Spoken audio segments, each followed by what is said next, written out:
On est déjà fin mars, le temps passe quand même vraiment vite. Je sais pas pour vous, mais pour moi j'ai quand même beaucoup de projets, j'en ai encore plein qui vont arriver.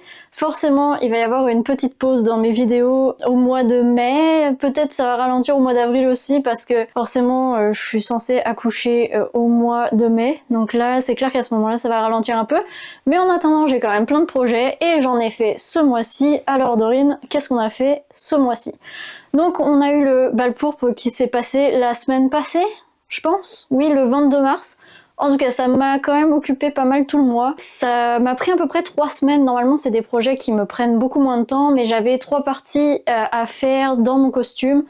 Le manteau, la robe de base et un chapeau. Et c'est quand même quelque chose qui prend du temps à faire. Puis comme j'avais pas autant d'énergie que d'habitude. La vidéo va sortir normalement juste après celle-ci. Super vidéo qui va être, je pense, assez longue finalement. Qu'est-ce que j'ai fait d'autre pendant ce mois-là? J'ai été à une activité des artisans d'Azur qui s'appelait le tournoi d'Azur. J'en ai profité pour acheter du tissu. Le tissu pour ma robe de mon bal pourpre, mais aussi j'ai acheté du tissu supplémentaire. J'ai acheté ce tissu-là qui est quand même vraiment beau, avec lequel je veux faire un projet. Je voudrais faire un projet qui me trotte dans la tête depuis au moins 1 an. Et ça serait de faire une kirtle médiévale. En fait, je sais pas si je devrais vous le dire, mais l'idée, ça serait de faire une tenue médiévale basée sur Serpentard. Donc, je voudrais faire une tenue médiévale Serpentard. Voilà, donc la base ça serait une kirtle. Après ça, je sais pas trop où est-ce qu'on irait, mais ce tissu-là serait pour faire la base de la robe. Donc c'est un tissu vert émeraude avec du fil argenté dedans. Je trouvais que ça allait parfaitement pour ce projet-là. Je sais pas quand je vais le faire, mais c'est dans ma liste de projets qui est longue à peu près comme ça. Oui. Ça ne s'arrête jamais. Bref, j'ai aussi acheté ce tissu-là, et ça sera plus pour faire une robe de base. Mais toutes ces infos-là, vous les avez dans la vidéo que j'ai fait un peu plus tôt dans le mois. Un petit vlog tranquille, donc avec le tournoi des artisans d'Azur, et avec tout ce que j'ai acheté et ce que je voudrais faire avec le tissu que j'ai pris. Qu'est-ce que j'ai fait d'autre? J'avais un LARP mi-mars, je voulais faire un costume exprès parce que c'était une activité spéciale qui s'appelle le bal des floraisons, mais j'avais vraiment aucune énergie pour pouvoir faire un nouveau costume exprès pour ça. Alors la veille de cet événement-là, je me rappelais plus qu'il me fallait une couronne de fleurs, tu comprends, les floraisons, fleurs. Et donc en panique, j'ai fait une couronne de fleurs le matin à 11h du matin et je partais à 2h de l'après-midi. Voilà. Mais j'ai fait une couronne de fleurs, je suis tellement contente, j'ai vraiment de la chance en fait d'avoir plein d'affaires de crafting qui traînent un peu partout. Et ça, c'était une couronne que j'avais utilisée pour faire Bacchus. Je vais essayer de vous retrouver une photo de mon conjoint et moi en dieu grec.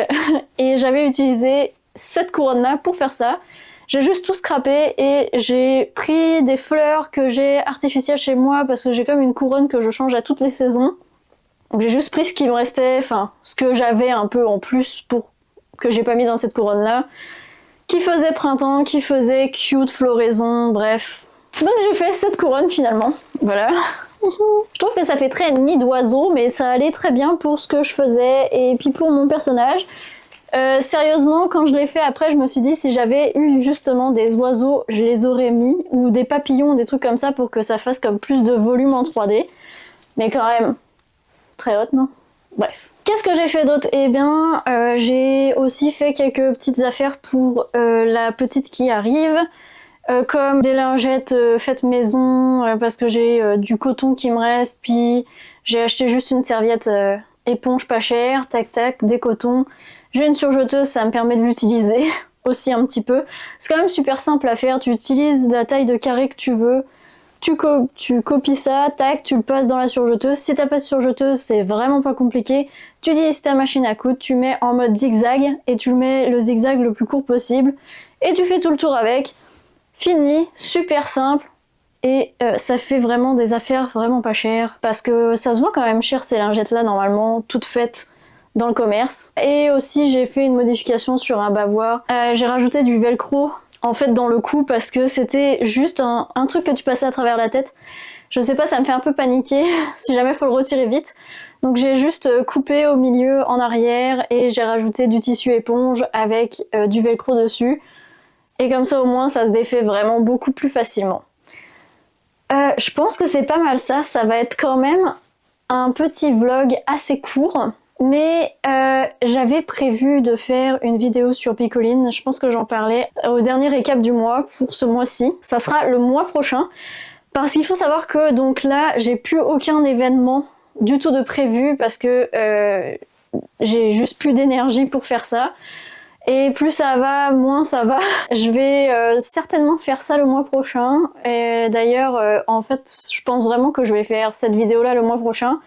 Parce que je voudrais la faire avant le relancement de Bicoline et la première campagne qui est au mois de mai. J'aimerais vraiment ça, aider les débutants qui vont commencer à rechercher des affaires sur Bicoline, à tomber sur ma vidéo et à avoir des informations pertinentes pour comprendre comment ça fonctionne Bicoline. Ça sera un Bicoline 101. C'est déjà tout fait en fait, j'ai déjà tout mon script et tout, faut juste que je prenne le temps de filmer et d'avoir l'énergie pour filmer une vidéo aussi longue. On y croit, on se donne du courage, ce sera peut-être une des seules vidéos du mois prochain. Je vais aussi peut-être me faire des petites robes où j'aurai l'intention de faire une pinafore avec un rideau en lin que j'ai trouvé dans une friperie. Et j'aimerais ça me refaire une autre jupe petticoat comme j'ai fait dans cette vidéo-là. Mais avec une autre couleur de tissu pour que je puisse la mettre pour le printemps, été et tout ça après que j'ai accouché. Bref, j'ai quand même quelques projets à faire. Je sais pas si je vais faire des vidéos à chaque fois, mais c'est ça qui est ça. Donc sur ça, je vous remercie encore d'être avec moi pour un nouveau mois. Et dans tous les cas, n'hésitez pas à vous abonner à la chaîne pour avoir plus de vidéos, commenter, liker et partager celle-ci. Et nous, on se revoit la prochaine fois. Bye!